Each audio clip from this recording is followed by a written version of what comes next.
Hello friends, welcome to Daily PT Pointers in which we will discuss the important headlines of the day for Feb 3rd. हमारा first topic exercise वायु शक्ति से related है। ये topic press information bureau में आया था और डिफेंस सेक्शन के लिए रेलिवेंट है। The Indian air force will be conducting the exercise वायु शक्ति 24 on 17 February 2024 at the Pokhran firing range in Rajasthan. This exercise will showcase joint operations with the Indian Army and the last edition of Vayu Shakti exercise was held in 2019. हमारा next topic unified payment interface और France से related है। ये topic press information bureau में आया था और economy as well as international relation के लिए रेलिवेंट है। Recently the prime minister of India congratulated France for the formal launch of Unified Payment Interface at the Eiffel Tower in Paris. So Unified Payment Interface है क्या? It is India's mobile-based fast payment system which facilitates customers to make round-the-clock payment instantly using a virtual payment address created by the customer. And it supports both person-to-person and person-to-merchant payments. And it also enables a user to send or receive money. Countries like Singapore,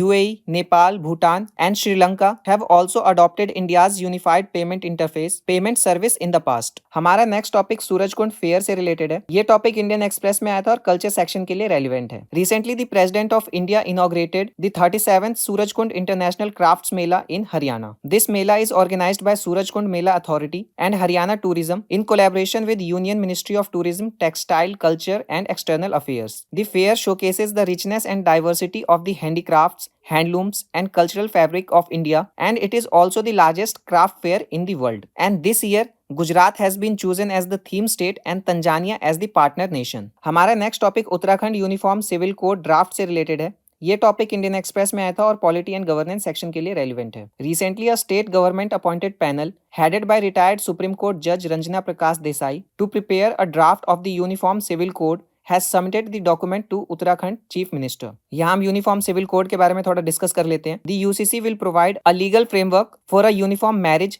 divorce, land, property and inherent laws for all citizens irrespective of their religion in the state. And if implemented, Uttarakhand will become the first state in India after independence to adopt the Uniform Civil Code, which has been operational in Goa since the days of Portuguese rule. यहाँ हम article 44 के बारे में भी discuss कर लेते हैं। So Article 44 of the Indian Constitution states that the state shall endeavour to secure for the citizens a uniform civil code throughout the territory of India. हमारा नेक्स्ट टॉपिक अलीगढ़ मुस्लिम यूनिवर्सिटी के माइनॉरिटी स्टेटस केस से related है। ये topic Indian express में आया था और polity and governance section के लिए रेलिवेंट है। Recently the supreme court concluded the hearing in the case to decide if Aligarh Muslim University can claim minority status under Article 30 of the Constitution. Aligarh Muslim University के बैकग्राउंड को देखें। So Sir Syed Ahmad Khan in 1877 founded the Mohammedan Anglo-Oriental College at Aligarh to address Muslim educational backwardness while protecting Islamic values. And the Aligarh Muslim University Act 1920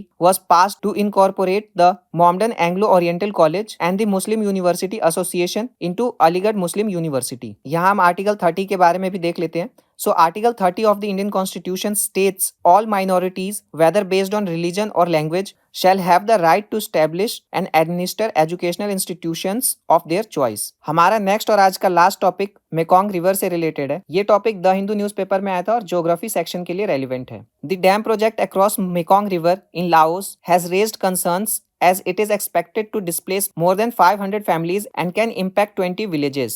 The dam project will affect the Luang Prabang, a city in Laos that has the status of a UNESCO World Heritage Site. यहाँ Mekong river को भी discuss कर लेते हैं। So this river is the longest river in the Southeast Asia and the 7th longest in Asia and the 12th longest in the world. This river rises in the southeastern Qinghai province of China and it flows through the eastern parts of the Tibet Autonomous Region and Yunnan province. Thereafter, this river forms part of the international border between Myanmar and Laos as well as between Laos and Thailand. The river then flows through Laos, Cambodia and Vietnam before draining into the South China Sea. So friends, ये आज के हमारे important headlines of the day थे. For more updates on current affairs, you can follow us on our social media platforms. Thank you.